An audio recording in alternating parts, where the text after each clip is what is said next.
Good morning students, how are you? Okay, आज हम Hindi reader का पार्ट 3 सुभद्रा कुमारी चौहान की रीडिंग करेंगे। चलिए तो पढ़ना शुरू करते हैं। बच्चों, आपने यह कविता तो सुनी होगी। बुंदेले हर बोलों के मुँह, हमने सुनी कहानी थी, खूब लड़ी मर्दानी, वह तो झांसी वाली रानी थी। जानते हो इस कविता की रचना किसने की है? इसकी रचयिता हैं श्रीमती सुभद्रा कुमारी चौहान। इन्होंने इसी तरह की अनेक कविताएं लिखी हैं।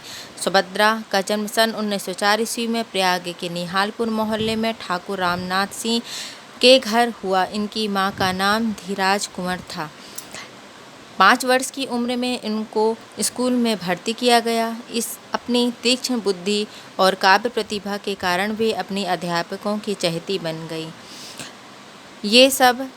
ये जब 7वीं कक्षा में थीं तब उन्हें महादेवी वर्मा की कविताओं के बारे में पता चला और दोनों मित्र हो गईं। इनकी मित्रता जीवन पर्यंत बनी रही। इनका विवाह खंडवा निवासी वकील लक्ष्मण सिंह चौहान के साथ हुआ। इसी समय जलियांवाला बाग कांड हुआ। इस कांड से सारे देश में अंग्रेज़ों के प्रति रोष की लहर फैल गई। इसी बीच गांधी जी विदेशी वस्तुओं का असहयोग आंदोलन के लिए छात्रों का आह्वान किया। इससे प्रेरित होकर सुभद्रा और लक्ष्मण सिंह ने भी इस आंदोलन में भाग लेने का निश्चय किया।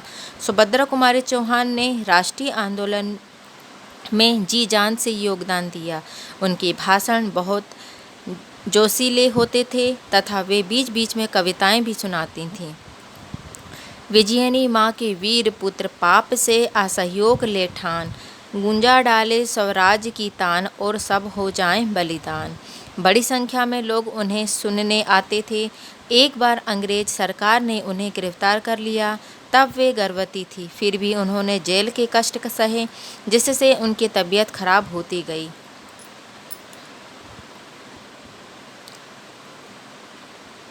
सत्याग्रह की समाप्ति के बाद बेटी सुधा का जन्म हुआ।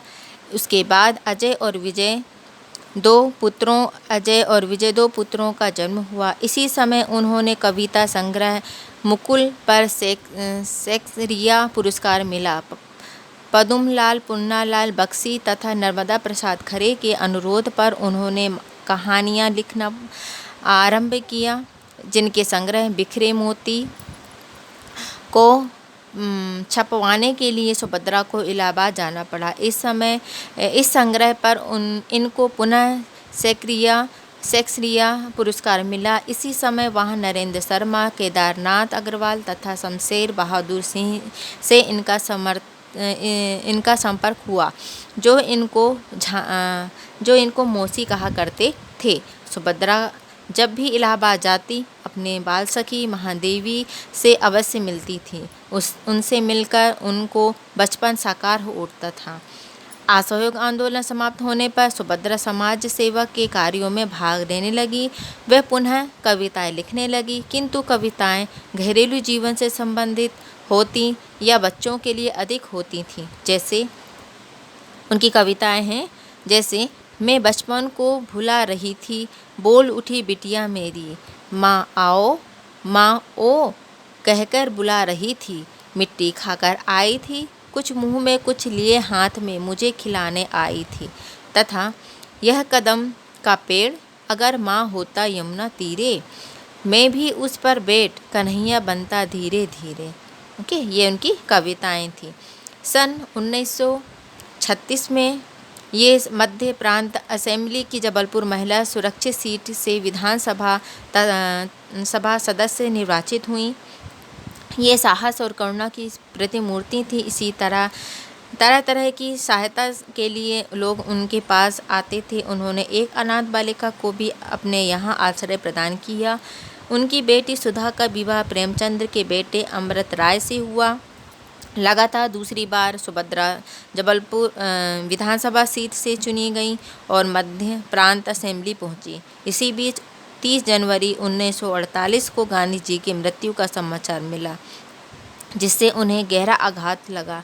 वे टूट सी गईं। शायद उन्हें अपनी मृत्यु का पूरा आभास भी हो गया था। इसलिए मृत्यु के 3-4 दिन पहले उन्होंने अपनी बेटी सुधा से कहा था, मृत्यु के सत्य को भला कौन टाल सकता है। नागपुर में शिक्षा विभाग की बैठक से लौटते समय सन 1948 ईस्वी में इस अमर कवयित्री और कर्मठ स्वतंत्रता सेनानी की कार दुर्घटना में मृत्यु हो गई। मिला तेज से तेज, तेज की वह सच्ची अधिकारी थी। ये था हमारी पार्ट 3 सुभद्रा कुमारी चौहान के बारे में।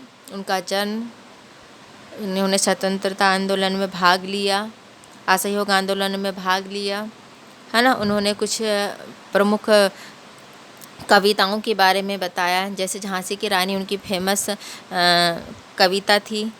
और इसके बाद उन्होंने घरेलू जीवन से संबंधित बच्चों के लिए भी कुछ कविताएं लिखना उन्होंने शुरू किया। ठीक है, तो ये था हमारा आज का टॉपिक। आज का होमवर्क है